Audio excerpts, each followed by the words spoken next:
பாலை படத்துல உங்களுக்கு என்ன சிக்கல் இல்ல என்ன பிடிக்கல? அந்த படத்தோட அடிப்படையே பிடிக்கல. அவன் வந்து ஒரு 7-8 வயசு பையன்தான். அவன் வந்து மாஸ்டர்பேட் பண்ணுற மாதிரியான ஒரு சீன் வரும். ஒரு பொண்ணு குளிச்சிட்டு இருக்கும்போது பார்த்துட்டு. அதுதான் இயல்பு. சாஃப்ட் பான் ஃபில்மில் வர்ற மாதிரியான ஒரு வசனம் தான் அவன் சொல்கிறான். அல்லது ஒரு பாய் ஃப்ரெண்டுக்கிட்ட கேர்ள் ஃப்ரெண்டு தான் அப்படி அவசியம் வரணுமா அப்படின்னு பச்சையாக சிரிச்சுக்கிட்டேன். அது எதுக்கு கேட்கணும்? எந்த ஒரு கலைப்படைப்பாக இருந்தாலும் ஏதோ ஒரு உணர்வை தூண்டுற மாதிரியோ அல்ல அந்த உணர்வை கையாளுற மாதிரி தானே சார் அந்த படைப்பு இருக்கும். அது மாதிரி இதுல ஒரு கண்ணீரோ ஒரு காமமோ வச்சிருக்க மாதிரி ஒரு படைப்பு வர்றதுல என்ன தவறு இருக்கு? பான் ஃபில்ம் பார்த்தா நம்ம உணர்ச்சி தூண்டப்படும். பான் ஃபில்ம் அதுக்காக தான் பார்க்குறாங்க, அதுக்கு தான் எடுக்கிறாங்க. ஆனால் ரொமான்ஸில் அதே மாதிரியான பான் காட்சிகள் இருக்குது, ஆனால் உணர்வுகள் தூண்டப்படாது. ஆபாசமா இருத்தலே தவறாங்க சார். அங்கே 2 பேருக்குள்ள என்ன நடக்குது? டீச்சருக்கும் இந்த பையனுக்கும் என்ன நடக்கும்? அதை ஏன் காமிக்கலை? அதுதான் ஆபாசம். எனக்கு அம்மா மாதிரி அழகா இருக்கீங்க, அக்கா மாதிரி அழகா இருக்கீங்கன்னு மாரி செல்வராஜ் டைலாக் வச்சிருக்காரு. அவர் அம்மாவா ஒரு அக்காவை எப்படி பார்க்குறோம் அப்படிதான் பார்க்குறாரு. அப்படி இல்லை, ஓகே, அப்படி இல்லை. மைண்டோ பாடியோ அப்படி இல்லை. அப்படி ஒரு கவர்ச்சியாக ஒரு கிராமத்தில் ஒரு டீச்சரை என்னால் அனுமானிக்கவே முடியல, இமேஜினே பண்ண முடியல. வேணும்னு பண்ணியிருக்கிறீங்க அந்த டைரக்டர். ஒரு 8ஆம் கிளாஸ் படிக்கிற பொண்ணு இருக்கு, அவர் வந்து தலையை கோதுறது, மில்லுக்கு வாங்கிறது, அவளே வந்து ஒரு க்ரஷ்ஷில், சில பேருக்கு டீச்சர் மேலே ஒரு க்ரஷ் வந்து வாத்தியார் மேலே வந்து என்ன சார் இன்னைக்கு ரொம்ப ஸ்டைலிஷாக இருக்கிறீங்க அப்படி இப்படின்னுலாம் இருந்து, அப்படி அந்த உறவை வந்து இலைமறை காய்மறைவாக காமிச்சிருந்தா மாரி செல்வராஜை நேரம் ஜெயிலில் தூக்கி போட்டிருப்பாங்க. ஒன்னிந்தியா தமிழ் நேயர்களுக்கு வணக்கம். தமிழ் இலக்கிய உலகில் தனக்கென தனி எழுத்துப்பாணியும் அதன் மூலம் பெரும் வாசகர் வட்டத்தையும் கொண்டிருக்கக்கூடிய எழுத்தாளர் சாரு நிவேதா நம்மளோட இணைஞ்சிருக்காரு. சார் வணக்கம். சார் வணக்கம். வாழை படம் ஊரே கொண்டாடுது, இன்னும் பார்த்துக்கிட்டு இருக்கதா சொல்லிட்டு இருக்காங்க. வாழை படத்தில் உங்களுக்கு என்ன சிக்கல் இல்லை என்ன பிடிக்கல? அந்த படத்தோட அடிப்படையே பிடிக்கல. முக்கியமாக 2 விஷயம். ஒன்று, அந்த 8ஆம் கிளாஸ் படிக்கிற பையன் சிவனனைந்தான். அவன் ப்ளஸ் அந்த டீச்சர், அந்த 2 பேருக்கு இடையில் இருக்கிற இயல்பான அல்லது இருந்திருக்கக்கூடிய ஏதோ ஒன்று இருக்கு இல்லையா, அது வந்து அந்த படத்தில் சப்ரஸ் பண்ணியிருக்காங்க. அந்த டைரக்டர் வந்து அதை சப்ரஸ் பண்ணியிருக்காரு. அது வந்து சப்ரஷன் ஆஃப் செக்ஷுவாலிட்டின்னு சொல்லுவேன். ஏன்னா 8ஆம் கிளாஸ் படிக்கிற பையன், இதே வந்து இனாரித்துவோட பாபெல்ங்கிற படத்தில் அவன் இன்னும் சின்ன பையன், அவன் வந்து ஒரு 7-8 வயசு பையன்தான். அவன் வந்து மாஸ்டர்பேட் பண்ணுற மாதிரியான ஒரு சீன் வரும். ஒரு பொண்ணு குளிச்சிட்டு இருக்கும்போது பார்த்துட்டு. அதுதான் இயல்பு.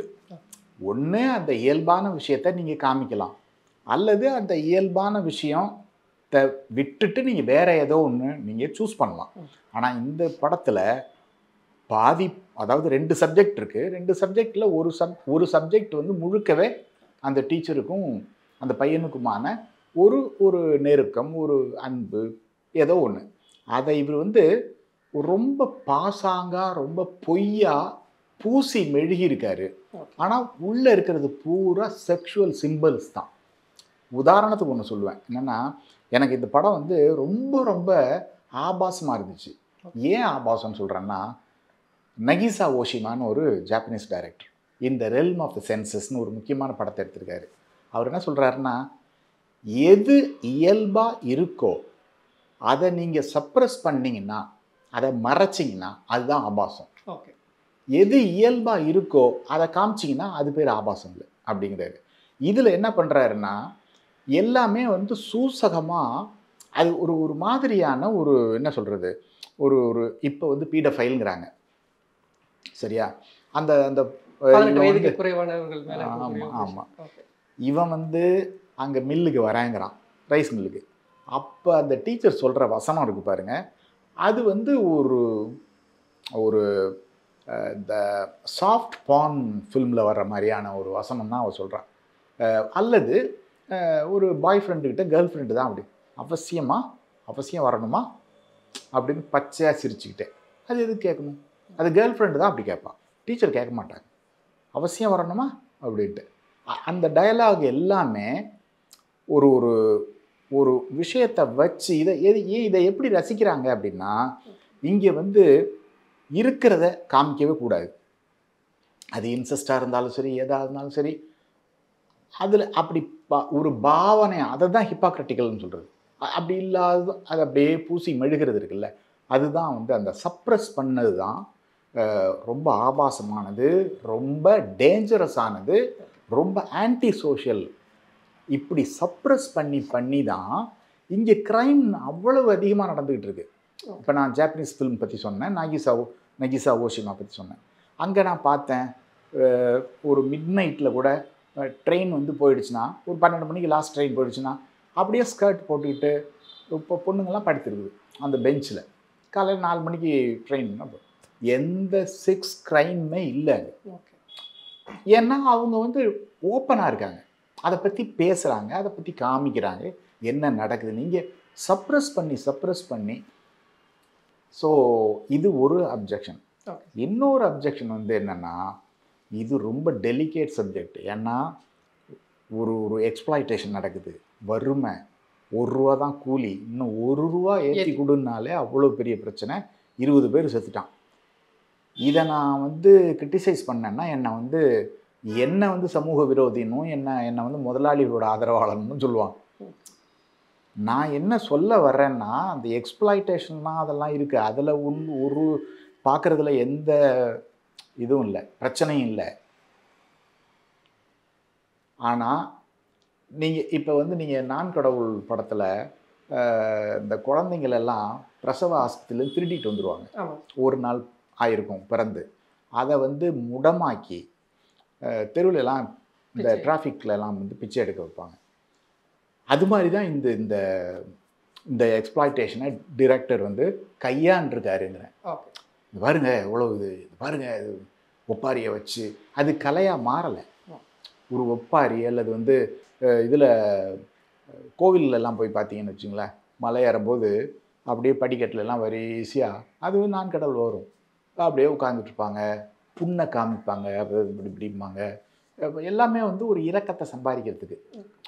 அப்படி மக்களை வந்து அழ வச்சு இந்த பாருங்கிறது, இது வந்து இந்த பாரு இந்த குழந்தை கை இல்லை கண் இல்லை அப்படிங்கிறது, இது வந்து ஒரு ரொம்ப மலினமான ஒரு இதாக இருக்குது. இப்போ இதை வந்து நான் 2 விஷயம், எனக்கு மாரி செல்வராஜ் விரோதி இல்லை, பரியேறும் பெருமாளை பற்றி நான் ரொம்ப பாராட்டி பேசியிருக்கேன். இந்த படத்தை as a text, as a film நம்ம விமர்சனம் வைக்கிறோம்.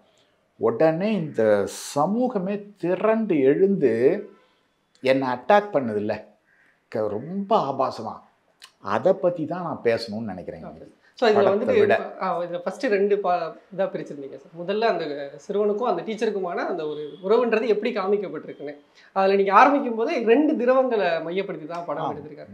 எந்த ஒரு கலைப்படைப்பாக இருந்தாலும் ஏதோ ஒரு உணர்வை தூண்டுற மாதிரியோ அல்லது அந்த உணர்வை கையாளுற மாதிரி தானே சார் அந்த படைப்பு இருக்கும். அது மாதிரி இதில் ஒரு கண்ணீரோ ஒரு காமமோ வச்சிருக்க மாதிரி ஒரு படைப்பு வர்றதுல என்ன தவறு இருந்துட முடியும்? இப்போ ரொமான்ஸ்னு ஒரு படம் இருக்குது, காத்ரின் பிரையான்னு ஒரு ஃப்ரெஞ்சு டைரக்டர். அதை பாருங்கள், பான் ஃபில்ம் பார்த்தா நம்ம உணர்ச்சி தூண்டப்படும். பான் ஃபில்ம் அதுக்காக தான் பார்க்குறாங்க, அதுக்கு தான் எடுக்கிறாங்க. ஆனால் ரொமான்ஸில் அதே மாதிரியான பான் காட்சிகள் இருக்குது, ஆனால் உணர்வுகள் தூண்டப்படாது. மாறாக அதை பற்றின கேள்விகள் வரும். ஏன் இப்படி நடக்குது, எதனால, உங்களை வந்து கொஸ்டின் பண்ண வச்சு அதை பற்றி சிந்திக்க வச்சு, இதுதான் ஒரு கலையோட வேலை. உணர்ச்சியை தூண்டி ஒரு அது வந்து ரொம்ப மலினமான விஷயம். பான் ஃபில்ம் பார்த்தா என்ன நடக்குது பச்சையாக சொல்கிறோம். ஒரு உணர்ச்சி வந்து ஒரு மேலெழுது, ஒரு குறிப்பிட்ட உணர்ச்சி வந்து மேலெழுது. இதில் வந்து நீங்கள் அதையும் பண்ணலை, அதுவும் பண்ணலை, அதை வந்து அப்படியே சப்ரஸ் பண்ணி அப்படியே ஒரு ஜாலக்கா, ஆனால் அதை தான் காமிக்கிறீங்க. ஆபாசமா இருக்குன்றீங்க சார். ஆபாசமா இருத்தலே தவறாங்க சார். அதாவது ஒரு ஒரு இப்போ ரொமான்ஸில் வந்து அந்த படத்தில் இவளோட புருஷன் இவகிட்ட செக்ஸ் வச்சு மாட்டேங்கிறான். அதனால் இவ அதை தேடி போகிறான். இதுதான் பச்சையான ஒரு பிரச்சனை, வெளிப்படையான பிரச்சனை. இதில் எந்த பிரச்சனையும் இல்லை. நீங்கள் இதை வந்து அங்கே 2 பேருக்குள்ள என்ன நடக்குது, டீச்சருக்கும் இந்த பையனுக்கும் என்ன நடக்கும், அதை ஏன் காமிக்கலை? அதுதான் ஆபாசம். அவர் வந்து இது என்னோட உண்மை கதை, என் வாழ்க்கையில நடந்தது அப்படின்னு சொல்லும்போது, இல்ல உன் வாழ்க்கையில இப்படி நடந்திருக்காதுன்னு நம்ம சொல்றதும் ஒரு வன்முறையா இருக்கு. நெல்சன் வெடிகுண்டை போட்டு விட்டார்ல, அப்போ உனக்கு என்ன வயசுன்ட்டு. இது என்ன வேணா வியாபாரத்துக்காகவோ சினிமாவுக்காகவோ நம்ம என்ன வேணா சொல்லலாம். ஏன்னா இவர் உண்மையை சொன்னால் எல்லாரும் சமூகம் திட்டும். அவ்வளோ மோசமான ஆளா, ஒரு டீச்சர் மேலே காம பார்வை பார்த்தியா நீ, அப்படின்லாம் வந்து திட்டும் இது. எல்லாருக்குமானது இருக்குன்னு நீங்க சொல்றீங்க. அப்ப எல்லாருக்குமா இருக்கிறத ஏன் சமூகம் எதிர்க்குது? இப்போ காமம்ன்றது எல்லாரும் கடந்து வந்திருப்போம், அந்த வயசுல எல்லாரும் கடந்து வரலாம். அதுதான் என்னன்னா, இவங்களுக்கு இந்த சமூகமே ஒரு ஹிப்பாக்ரட்டிக்கல் சொசைட்டிங்கிறேன். நான் என்னுடைய அனுபவத்தில் என்னுடைய 70 வயசுல எத்தனையோ பெண்களை வந்து நான் இன்டர்வியூ பண்ணியிருப்பேன், பேசியிருப்பேன். ஒரு பெண்ணை கூட நான் இன்னும் சந்திக்கலை, தன்னோட சித்தப்பாவோ மாமாவோ பெரியப்பாவோ அண்ணனோ கூட பிறந்த அண்ணனோ கசின் பிரதரோ தன் மேலே கையை வைக்கலைன்னு சொன்ன ஒரு பொண்ணை கூட நான் இன்னும் பார்த்தது. எல்லா பொண்ணுங்களுமே ஏதோ ஒன்று நடந்திருக்கு. ஒரு சித்தப்பா, ஒரு மாமா, அப்பா, அண்ணன், கூட பிறந்த அண்ணன், தம்பி, இவன் எல்லாருமே செக்ஷுவலாக ஹராஸ் பண்ணியிருக்கான். இதை இந்த பெண்களால் அம்மா கிட்ட சொல்ல முடியல. சில வீடுகளில் சொல்லியுமே அம்மா வந்து இதை கண்டுக்கலை.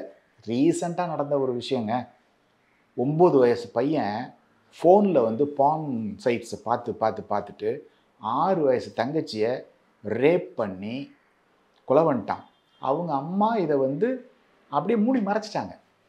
இப்படி ஒரு சமூகம் இருந்துக்கிட்டு இருக்கும்போது நீங்கள் பொய்யா ஒன்று காமிக்கிறீங்க. அதனால தான் இதை நான் ஆன்டி ஆபாச படம்னு மட்டும் சொல்லலை, இது ஒரு ஆன்டி சோஷியல் படம்ங்கிறேன். ஏன்னா சமூக, ஆனால் இந்த சொசைட்டி என்ன பண்ணுது, இதை தான் கொண்டாடுது. சாருக்கு இந்த படம் மேலேயும் இல்லை இந்த சமூகம் இதை ஏற்றுக்கிற விதத்து மேலேயும் ஒரு மாற்று கருத்து இருக்கலாம். ஒவ்வொருத்தருக்கும் இருக்கிற மாதிரி உங்களுக்கும் ஒரு கருத்து இருக்கு. அதை இவ்வளவு பிளண்டா சொல்லணுமான்னு சில விமர்சனங்கள் வருது சார். அதை எப்படி? ஆமாம், ஏன்னா யாருமே சொல்லலை, ஒருத்தர் கூட சொல்லலை, பயப்பட்டுக்கிட்டு. ஏன்னா சமூகமே இப்படி ஆரவாரத்தோட ஒரு கொண்டாடுற ஒரு படத்தை எப்படி நம்ம மாற்று கருத்து சொல்கிறதுன்னு சொல்லி, அதுவும் சப்ஜெக்ட் வந்து ரொம்ப டெலிகேட்டாக இருக்கே அப்படின்னு. நான் வந்து ஜெயகாந்தன் மாதிரி எப்போவுமே எதுக்குமே பயந்ததே கிடையாது. ஏன்னா அவர் வந்து சிவாஜி கணேசனுக்கு நடந்த வெற்றி விழாவிலேயே, பாராட்டு விழாவிலேயே போய் சிவாஜிக்கு நடிக்க தெரியாதுன்னுலாம் சொன்னவர் அவர். என்ன அந்த மாதிரி இது மாதிரியான விஷயங்களை தொடர்றதுனாலையோ இல்லை இது மாதிரியான விஷயங்கள் எழுதுறதுனாலையோ தான் உங்களுக்கு மேலேயுமே விமர்சனம் வைக்கப்படுது. இப்போ நீங்கள் வந்து நிறைய நாவல்கள் எழுதிருக்கீங்க, கட்டுரை எழுதிருக்கீங்க, அரசியல் கட்டுரைகள், இவ்வளோ விஷயங்கள் இருந்தாலும் உங்களை பற்றின பொதுப்பு எப்படின்னா, இல்லை ஒரு செக்ஸ் தொடர்பாக எழுதுவார், செக்ஸ் எழுத்தாளர்ன்ற மாதிரியெல்லாம் விமர்சனம் இருக்கு. இதனால தான் இது வருதுன்னு நினைக்கிறீங்களா சார்? இந்த மாதிரியான அப்ரப்டாக நீங்கள் பேசுறதுனால தான் இது நடக்குதுன்னு நினைக்கிறீங்க? அதை விட நம்ம அதை அப்படி அப்ரோச் பண்ணுறதை விட, நான் முதல்ல ஆரம்பத்தில் சொன்ன மாதிரி சமூகம் இந்த படத்தை ஏன் கொண்டாடுது, இந்த படத்தை விமர்சனம் பண்ணும்போது ஏன் என்ன ஒட்டு மொத்தமாக வந்து கிட்டத்தட்ட மாற்றினா அடிச்சிடுவாங்க போல இருக்கு. இது ஏன்னு நம்ம கொஞ்சம் சுருக்கமாக ஆராய்ச்சி பண்ணுவோம். இதில் வந்து பார்த்தீங்கன்னா, மாஸ் சைக்காலஜி ஆஃப் ஃபாசிசம்னு எரிக் ஃப்ராம் வந்து ஒரு புக் எழுதியிருக்காரு. மாஸ் சைக்காலஜி ஆஃப் ஃபாசிசம் வந்து ராய்க் எழுதுனது. இவர் எரிக் ஃப்ராம் எழுதினது வந்து அனாட்டமி ஆஃப் ஹியூமன் டெஸ்ட்ரக்டிவ்னஸ். இந்த மானுட சமூகம் ஏன் டெஸ்ட்ரக்ஷனில் ஈடுபடுது, இது ஒன்று. இது வந்து Erich Fromm. Mass psychology of fascism அது வந்து இவர் ராய்க், வில்ஹம் ராய்க். இந்த 2 பேர் என்ன சொல்கிறாங்கன்னா, லவ் ஃபார் த ஸ்ட்ராங், மக்கள்கிட்ட இருக்கிற மனோபாவத்தை 2 வகையாக பிரிக்கிறாங்க. Love for the strong, hatred for the week. Cinema strong, literature week. ஏன்னா இந்த படம் எடுத்தார், 7 கோடி செலவு, 10 நாளையில் 70 கோடி, 10 நாள் தான். இது அம்பானியோட பிஸ்னஸுகளோட சாத்தியம் இல்லை. அப்போ இதுதான் ஸ்ட்ரென்த்து. சினிமா தான் ஸ்ட்ராங்கான ஒரு மீடியம். ரைட்டிங்னு பார்த்தீங்கன்னா ஒரு நாவல் எழுதுனேன்னா அது வந்து 200 காப்பி விற்கும், எனக்கு ராயல்ட்டி 10,000 ரூபா கிடைக்கும். அதாவது பெக்கருக்கு கிடைக்கிற ஒரு நாள் ஊதியத்தை விட ரைட்டருக்கு வந்து ஊதியம் கம்மி. அப்போ இவன் வந்து வீக்கு. அப்போது லோவர் மிடில் கிளாஸில் வந்து ஒரு பவர்லெஸ்னஸ் இருக்குது. நீங்கள் பார்த்தீங்கன்னா ஒரு லோவர் மிடில் கிளாஸுக்கு பவரே கிடையாது. அவன்கிட்ட என்ன அதிகாரம் இருக்குது? எந்த அதிகாரமும் கிடையாது. அப்போது சான்ஸ் கிடைக்கும் போது நான் சொன்னேன் இல்லையா, ஹேட்ரட் ஃபார் த வீக். எவன்டா மாட்டினா வீக்கா அவனை போட்டு அடி. இதுதான் ஃபாசிசத்தில் நடக்கிறது. ஒரு மாம்பா கிளம்பி ஒருத்தனை போட்டு அடிக்கும் போது உங்களுக்கு ஒரு பவர் வருது இல்லை, அதனால தான் சினிமாங்கிறது வந்து ஸ்ட்ராங்கான ஒரு விஷயம். ஸோ அதன் பக்கம் இவங்க ஏதாவது வந்து அவங்களுக்கு பிடிச்சிருச்சுன்னா அது எதுவாக வேணாலும் இருக்கலாம், அப்துல் கலாமா கூட இருக்கலாம். பிடிச்சிருச்சுன்னா அவ்வளோதான். இந்தியா பூரா அது ஒரு ஐகான். இது சினிமாங்கிறது இங்கே ஒரு ரிலிஜன் மாதிரி. அதில் வந்து ரஜினி, கமல், விஜய், அஜித் மாதிரியான கடவுள்கள். அதில் டைரக்டர்ஸும் பாரதி ராஜா, மணிரத்னம், மிஷ்கின் மட்டும் மாட்டலை. ஏன்னா அவர் வந்து ஒரு கடவுள் அழிப்பு அவரே பண்ணிக்கிறதுனால அவரை வந்து இந்த கடவுள் இதில் வைக்கலை கொண்டு போய். ஏன்னா அவரே தன்னை செல்ஃப் கிரிட்டிசைஸ் பண்ணி ஒரு ரகலா பண்ணிடுவார் இல்லையா. ஸோ இந்த மாதிரி கடவுள்கள் வந்துக்கிட்டு இருக்கும்போது இவர் புது கடவுள் வந்து மாரி செல்வராஜ். அப்போ மாரி செல்வராஜை ஒருத்தன் அட்டாக் பண்ணுறான். நம்முடைய ஐகான் 10 நாள் தான், ஆனால் நம்முடைய ஐகான் அவனை பிடிச்சாட்டி. இதுதான் இந்த ஷேக்ஸ்பியரோட ஒரு நாடகத்தில் அந்த கொலைகாரனை பிடிச்சி தேட போயிட்டுருப்பாங்க. இவன் வந்து அவன் பேர் மறந்துட்டேன் டக்குன்னு. பேர் என்னப்பா? ஒரு எக்ஸ்ன்னு சொல்லிச்சுங்க. எக்ஸ் எக்ஸை தேடி தானே போடுறோம். இவன் தான் இல்லைப்பா நான் பொயட்டு. அப்போனா உடனே அடி. அதாவது பொயட்டுன்னா உடனே அடி, விசாரணையே கிடையாது. அந்த மாதிரி ஷேக்ஸ்பியரோட இதுலேயே வருதுங்கிறதுனால எழுத்தாளர்னா அடி தான். அப்படியே 2வது பகுதிக்கு வந்து அந்த வழியை, அந்த ஒரு அழுகையை வந்து அவர் வியாபாரமாக்குறாரு. நம்ம ஆங்கில படங்கள் நிறைய பார்க்குறோம். பல்வேறு வார் ரிலேட்டடான படங்களோ இல்லை இப்போது ஜூஸ் எப்படியெல்லாம் சப்ரஸ் பண்ணப்பட்டாங்க அப்படின்ற மாதிரியான செகண்ட் இதெல்லாமே வந்து படங்களாக வருது. அது எல்லாமே கிட்டத்தட்ட ஒரு ரியாலிட்டி செக் ஆகும். நம்மளை பார்க்குறப்ப இன்னும் இவ்வளோ கொடுமை நடந்திருக்கா, அவங்களுக்கு இவ்வளோ பட்டிருக்காங்களா அப்படின்றத நம்ம பார்க்குறப்ப நமக்கு ஒரு உணர்வு வருது. அவங்க விளப்பாகும் இல்லை நமக்கு ஒரு அழுகையோ ஏதோ ஒன்று வருது. அது மாதிரி தானே இங்கேயும் ஒரு உணர்வு, இங்கே ஒரு பிரச்சனை இருந்திருக்கு, இவங்களுக்கு இப்படியெல்லாம் சப்ரஸ் ஆகியிருந்திருக்காங்க, சப்ரஸ் பண்ணப்பட்டிருக்காங்கன்றத சொல்கிற மாதிரியான ஒரு வடிவம் தானே இது. அப்படி வியூ பண்ணலாம். ஓகே. ஆனால் நான் ஒரு சினிமா லவ்வர், அதுவும் பரியேறும் பெருமாளை வந்து நிறைய பேர் அவ்வளோவா பாராட்டலை, நான் ரொம்ப பாராட்டினேன். அந்த மாதிரி எனக்கு பிடிச்ச ஒரு டைரக்டர் அவர். அப்படி இருக்கும்போது நான் ஒரு பாசிட்டிவ் வைப்போடு தான் போவேன். அப்படி போயும் கூட அந்த 2வது அந்த பகுதி வந்து என்ன கன்வின்ஸ் பண்ணாதது மட்டும் இல்லை, இதை வச்சு ஒரு இரக்கம் சம்பாதிச்சு காசு பண்ணுறாரு. அதான் திரும்பவும் அந்த கோவில் சம்பவம் சொன்னல, உடம்பு பூரா குஷ்டங்க, அழுகி அப்படியே ஈமொச்சு ரத்தமும் நினமும் வடியுது. அது உண்மை, பொய் இல்லை. அவன் வேஷம் போடல, அதை காமிச்சு பிச்சை எடுக்கிறான். அதில் அதை நீங்கள் படம் பண்ணும்போது அது ஆர்ட்டாக மாறணும். அதில் சின்ன ஒரு நுணுக்கம் இருக்குது. அது எப்படி அப்படின்னு கேட்டிங்கன்னா ஒரே ஒரு பாயிண்ட் தான் சொல்லுவேன், பியானிஸ்ட். அதில் காமிக்காத துயரம் கிடையாது, சோகம் கிடையாது.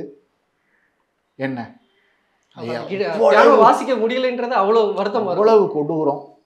ஆனால் வந்து அதே மாதிரி இந்த கீழவெண்மணிலையும் அந்த முதலாளி வந்து ஒரு 40 பேரை வந்து இதுலையாவது ஒரு ஆக்சிடென்டலா போகுது. அது வந்து ஒரு அதாவது குரூரமான ஆக்சிடென்ட், முதலாளியோட சதியால தான் அந்த ஆக்சிடென்ட் நடக்குது. நேரடியாகவே தீயை வச்சு கொளுத்திருக்கான், சாவுங்கடான்னு சொல்லிட்டு. ஸோ அதையுமே படம் பண்ணலாம்.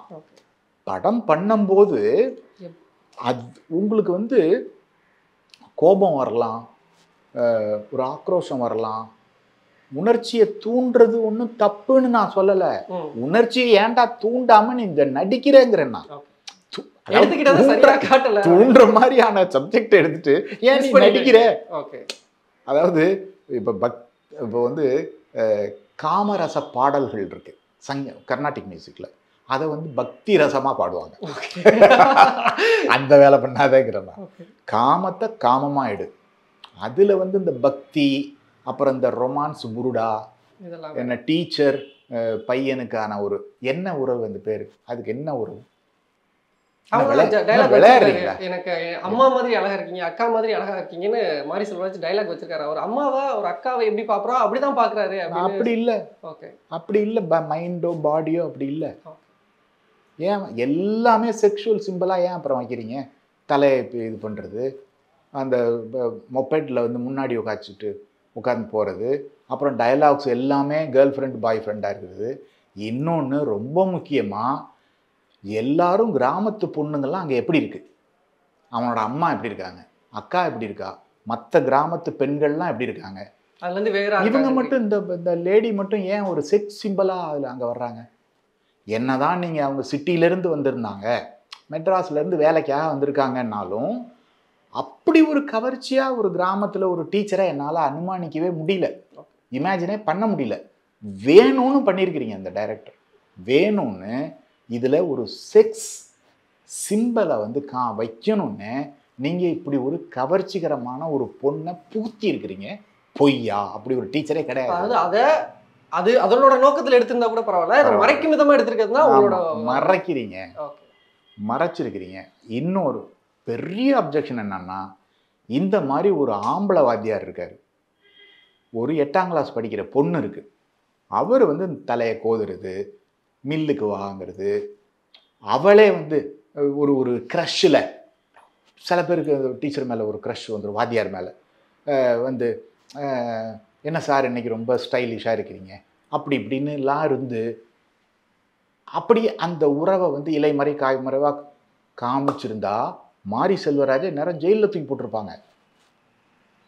பீடஃபைல் படத்தை எடுத்திருக்காரு அப்படின்னு சொல்லி. அது பரவாயில்லையா? அது மட்டும் ஆம்பளைன்னா வந்து நீங்கள் தூக்கில் போடுவீங்க, பொம்பளைன்னா மன்னிச்சு விட்ருவீங்க, அது உங்களுக்கு தப்பாகவே தெரியாது. இது என்ன லாஜிக் இது? ஸோ கடைசியாக வரும்போது இந்த இன்டர்வியூவும் சொல்லுவீங்க, அதுலேயும் சொல்லுவீங்க, நான் அதிகார வர்க்கத்துக்கோ இல்லை அந்த நிலப்பிரபுத்துவம் அவங்களுக்கும் நான் எந்த ஆதரவாக பேசுகிறேன்னு நினைக்க வேணாம் அப்படின்னு. பட் ஆனால் நீங்கள் குறிப்பிட்றது அந்த மாதிரி அமைஞ்சிருதோ, இன்றைக்கி வந்து ஒரு ஆள் வந்து ஒரு நிலம் வச்சுருந்தா இல்லை ஒரு இது பண்ணியிருந்தா அவரால் வேலைக்கு ஆட்களை கூப்பிட முடியாது அப்படின்ற மாதிரியான விஷயம். ஆமாம், ஒரு வாரம் இன்னைக்கு 100 ரூபா ஆகத்தானே சார் செய்யும். அது அவங்களுக்கு கொடுத்து அவங்களை கூப்பிடணுன்றதானே சரியா இருக்க முடியுன்றதும் சரியில்லை. நீங்க அடிக்கடி வந்து அதுல ஒரு செங்கோடியை காமிக்கிறீங்க, ஒரு அறிவாள் சுத்தியல் சிம்பிள்லாம் இருக்கு, அதெல்லாம் ஒன்றும் சாதாரணமாக மறந்து போய் வரல. அந்த ஒரு செத்தவர் வந்து முதலாளித்துவத்தினால கொல்லப்பட்டவர் அப்படிங்கிறதெல்லாம் வந்து சுசமாக வருது, வெளிப்படையாக வருது. படு பயங்கரமான சுரண்டல், 1 ரூபா தான் கூலி, அதுவும் வந்து 1 ரூபா தான் கூலி, அதுக்கும் ஏற்றுறான். 2 ரூபா கொடுங்கன்னு தான் கேட்குறான். அவனும் 30 ரூபாயிலேருந்து 31 கேட்கல, 1 ரூபா தான் கூலி, 2 ரூபாயா கொடுங்கன்னு கேட்குறான். ஆனால் இன்னைக்கு 25 வருஷம் கழிச்சு என்ன மாறி இருக்கு? நீங்கள் வந்து வெறும் ஹிஸ்ட்ரியை வச்சு மட்டும் நீங்கள் வந்து கதை சொல்லிகிட்டு இருக்க முடியாது.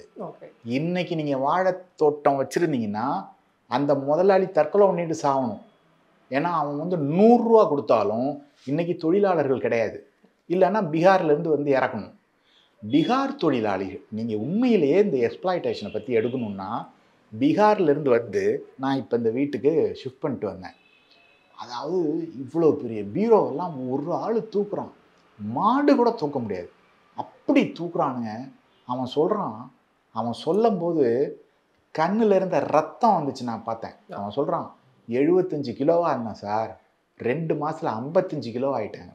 அவங்களுக்கான எக்ஸ்ப்ளாய்டேஷனை, அவங்களுக்கான சரியான ஊதியத்தை கொடுக்கணுன்றதுல யாரும் மாற்றுக்கிறது இல்லை சார். 7500 ரூபா கண்டிப்பா கண்டிப்பா அவங்களுக்கான ஊதியத்தை. அந்த படத்தை கான்டெம்பரரி ஆயிடுங்க, கான்டெம்பரரி ஆயிடுங்க. இன்னைக்கு வந்து முதலாளிகள்லாம் தற்கொலை பண்ணி செத்துட்டு இருக்கான். இந்த மாதிரி சிறு முதலாளியை சொல்றேன், வாழைத்தோட்டம் வச்சிருக்கிறவன், அப்புறம் வந்து இந்த தென்னந்தோப்பு வச்சிருக்கிறவங்க, அங்கெல்லாம் பிகாரிஸ் வர மாட்டான். இங்கே ஹோட்டல் வீட்டில் வச்சுருந்தீங்கன்னா வருவாங்க. இந்த மாதிரி நகர தொழிலாளர்கள்.